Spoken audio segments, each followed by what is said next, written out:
Ya, Anda masih di News Pagi pemirsa bersama saya Yanufus dan rekan saya Gede Satria. Pemirsa, Turki masih dihantui gempa bumi susulan. Tercatat ada 8 orang yang tewas saat gempa susulan magnitudo 6,4 kembali mengguncang Turki.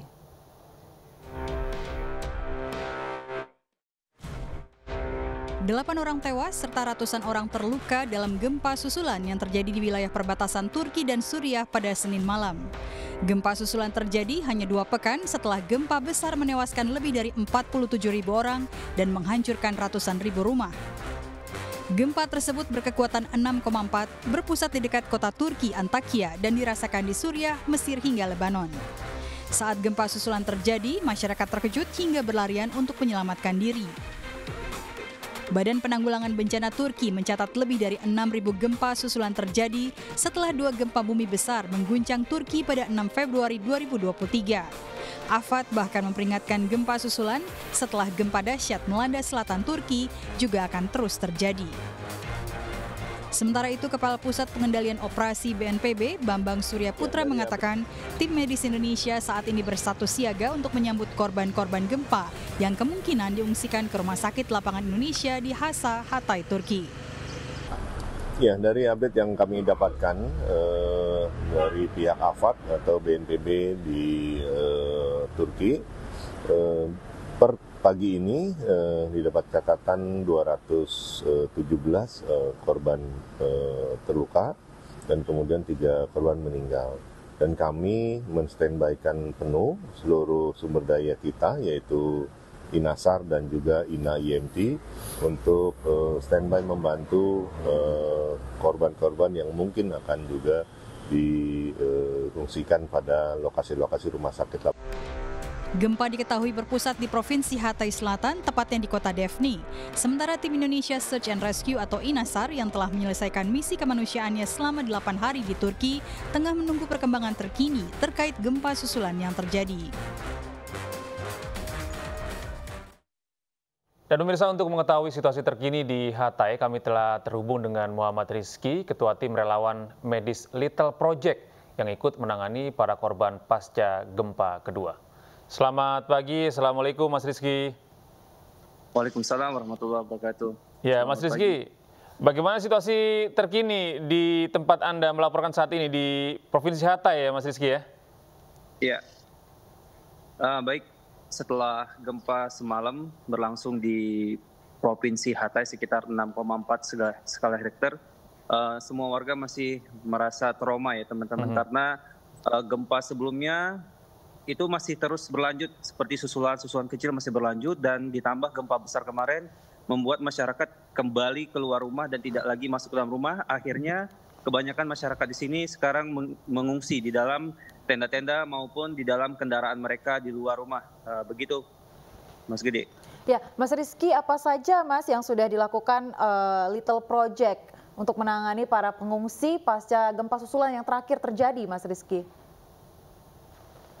Sejak awal kita melakukan kegiatan, kita banyak sekali melakukan pekerjaan seperti membagikan makanan siap saji ataupun air minum, karena hari pertama sampai hari ke-10 itu masih tanggap darurat dan banyak sekali yang membutuhkan makanan maupun minuman. Dan sekarang kita kembali memfokuskan kepada trauma healing dan juga pertolongan seperti screening dan evaluation medikal di dalam tenda-tenda pengungsian, karena banyak sekali anak-anak dan orang tua yang mulai flu ataupun batuk di dalam tenda-tenda seperti itu, Mbak Aya. Ya, tadi Anda sempat mengatakan terkait dengan trauma healing.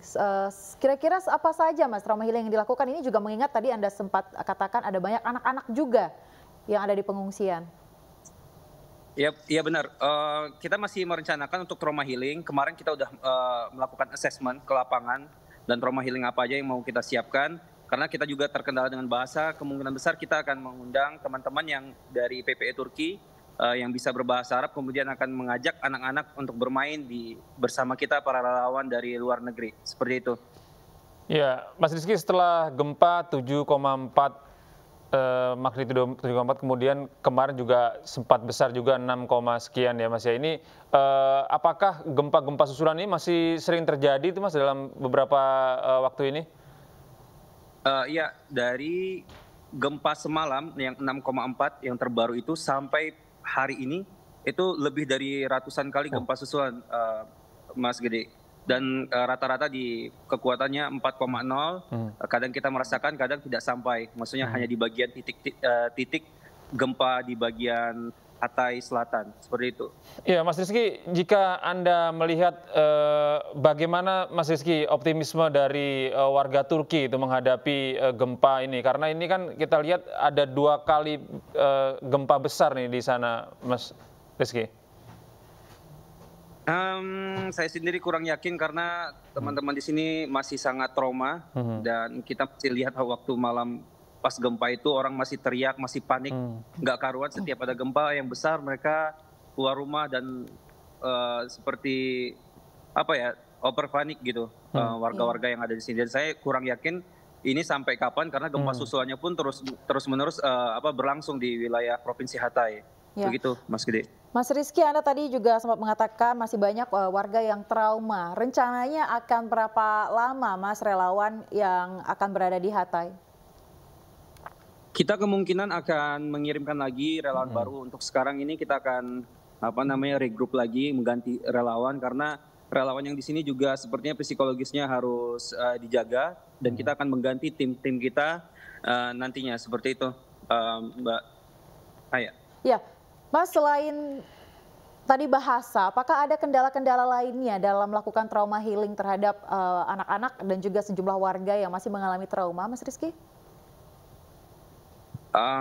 Sepertinya tidak, karena bahasa sih yang paling utama saat kita berkomunikasi dengan mereka, apa yang mereka pahami, apa yang mereka rasakan, kita harus bertanya juga kan. Nah ini kita lebih kesulitan di dalam berbahasa, ada yang bahasa Arab, ada yang bahasa Turki, seperti itu. Yeah. Karena di wilayah sini itu banyak sekali orang Arab dan orang Turki yang hidup berdampingan. Untuk usia sendiri, Mas, anak-anak di sana kebanyakan usia berapa ya, Mas? Dan sebenarnya apa sih favorit yang suka dilakukan oleh anak-anak di sana? Untuk umur itu dari umur 2 tahun sampai umur 15 tahun. Kemarin Pak Dr. Prabudi juga melihat banyak teenager katanya, itu sekitar mungkin 12 sampai 15 tahun. Dan kebanyakan mereka ya lebih suka bermain, bercanda, karena melihat warga asing yang datang ke sini pun mereka kayaknya sangat antusias, ketawa, minta gendong sama kita gitu. Minta dipeluk anak-anak di sini. Karena mungkin kita sangat langka datang ke sini ya orang asing dari wilayah Asia seperti itu. Ini termasuk wilayah perbatasan dengan Suriah. Jadi kalau di Turki ini termasuk pinggiran sekali gitu. Seolah-olah ada memberikan harapan baru gitu, Mas, ya, di tengah kondisi terpuruk yang sedang mereka hadapi begitu, Mas. Iya benar. Saya pun masih berpikir sampai kapan di sini karena kalau ditinggal pun mereka masih membutuhkan dan bantuan pun terus datang. Jadi kemungkinan besar tim relawan juga akan stay di sini sampai bulan Ramadan karena sebentar lagi juga sudah sampai bulan Ramadan seperti itu. Mas, kalau Anda menggambarkan bagaimana sih peran pemerintah Turki maupun lembaga-lembaga asing yang datang ke sana, apakah sudah cukup baik gitu untuk memberikan pertolongan ataupun memberikan bantuan gitu kepada korban bencana alam ini, Mas? Ya, menurut saya sendiri, alhamdulillah sepertinya sangat tertolong dengan bantuan pemerintah Turki, juga negara-negara sahabat Turki, seperti Indonesia juga mensupport besar bantuan ke Turki, dan negara-negara Eropa yang kita lihat terjun langsung ke sini. Kita juga tergabung dengan relawan-relawan internasional seperti Bosnia, Uzbekistan, dan banyak lainnya, dan semua saling membahu di sini. Hanya saja memang kerusakan akibat gempa di Turki itu sangat besar, ada sekitar 24.000 bangunan yang amblas, jadi proses evakuasi yang jenazah yang masih ada di bawah reruntuhan pun belum selesai sampai hari ini. Tapi untuk saat ini peran pemerintah sudah sangat membuat masyarakat di sini bersemangat seperti itu. Iya, baik. Mas, boleh terakhir, Mas, untuk menegaskan sekarang sudah ada berapa total korban yang ditemukan oleh tim relawan, Mas? Di Hatay khususnya. Kalau untuk relawan Indonesia sendiri mungkin sekitar 30-an. Kita kemarin 3 hari rescue itu sekitar 30-an, tapi untuk seluruh total korban yang ada di Turki itu mungkin lebih dari 46.000 jiwa dan masih banyak yang belum ditemukan sampai hari ini. Seperti itu. Baik, terima kasih Mas Muhammad Rizky atas laporan Anda langsung dari Hatay, Turki. Kita juga berharap semoga nantinya para relawan ini bisa memberikan banyak hal untuk para korban yang khususnya untuk para pengungsi wanita dan juga anak-anak ya. Betul. Dan pemirsa, berikutnya untuk kedua kalinya dalam 2 pekan, penduduk kota Jinderis di Suriah Utara berlarian keluar dari rumah mereka yang sudah hancur untuk menghindari gempa.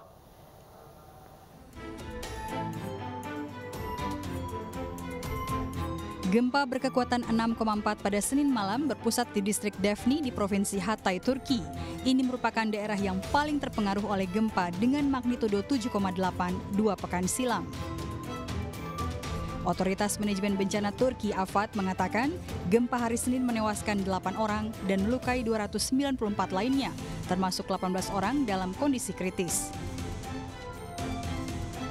Di Suriah, 2 wanita tewas akibat panik selama gempa bumi mengguncang Provinsi Hama dan Tartus. Sementara para korban selamat terus menghadapi lebih banyak trauma dan kehilangan setelah gempa mengguncang wilayah tersebut. امبارح كنا بالبيت يوم اللي صار هزة أرضية العالم كله الأولاد وماله كلها طلعنا لبرا وقفنا برا. الخوف يعني أول صاير علينا خرب بيتنا ايش بدنا نسوي هذا من بس مشان نخلص الأولاد مو مشان شيء يعني. الخربيت خربيت معلش عادي بس نخلص الأولاد. Abu Hasan mendirikan tenda di luar rumahnya dan terlalu takut untuk kembali ke rumah. Sementara White Helmets, organisasi pertahanan sipil Suriah Barat Laut, mengatakan sekitar 190 orang menderita luka yang berbeda di Suriah Barat Laut yang dikuasai pemberontak. Kebanyakan korban mengalami kasus patah tulang dan memar. Beberapa bangunan yang tipis runtuh, namun tidak ada kasus korban yang terjebak di bawah reruntuhan. ومبارح لما صار الزلزال كنا قاعدين بالبيوت وطامت تطبطب علينا الحيطان وطلعنا من البيوت وهي بيتنا هون كله على الارض. شعور ما بينوصف يعني خوف النسوان خايفه ما الاولاد ما عم تصير تنام في البيوت وما في خيام يعني اكثريه العوائل.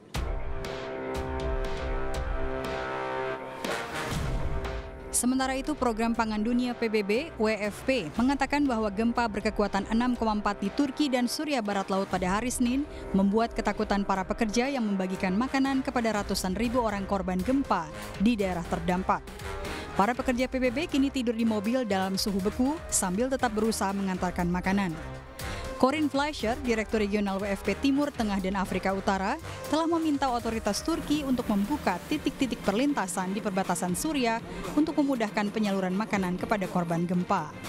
Call both for cross-border and for cross-line points to be opened because our stocks are in Turkey and in the government-controlled areas, and we need to be able to take them from both sides as the requirements go up. So now we have 3 border crossing points.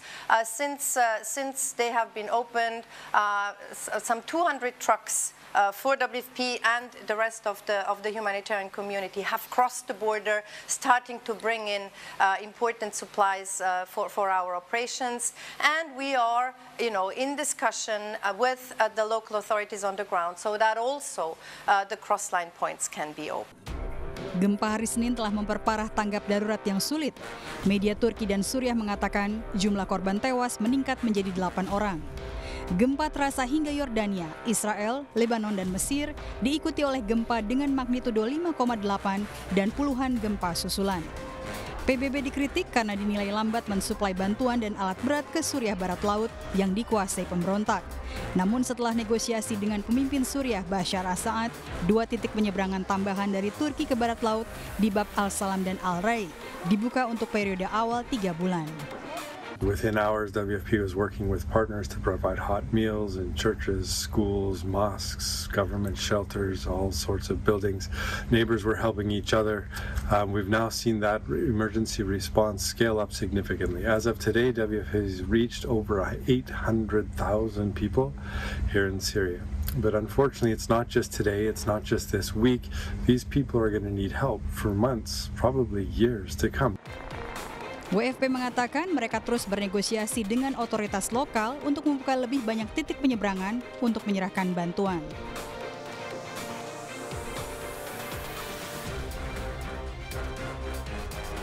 Pemirsa, industri media saat ini menghadapi tantangan besar, yaitu pesatnya teknologi digital dan lahirnya media baru. Ya, hal tersebut jadi isu utama pemirsa dalam Forum Media Saudi tahun 2023 di Riyadh, Arab Saudi.